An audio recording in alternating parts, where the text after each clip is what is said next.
قارون کو اللہ نے بہت مال دیا تھا،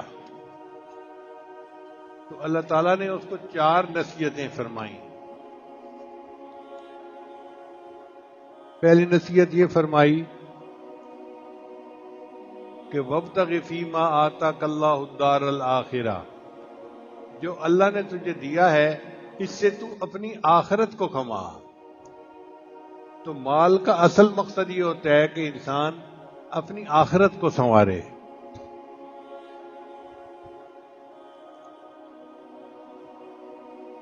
کسی کی بیٹی کی شادی میں اس کی مدد کر دینا آخرت سنوارنا ہے، کسی مقروض کا قرضہ ادا کر دینا آخرت سنوارنا ہے، کسی بھوکے اور پیاسے کو کھانا کھلا دینا، پانی پلا دینا، یہ آخرت کے لیے جو ہے اس کے لیے کامیابی ہے۔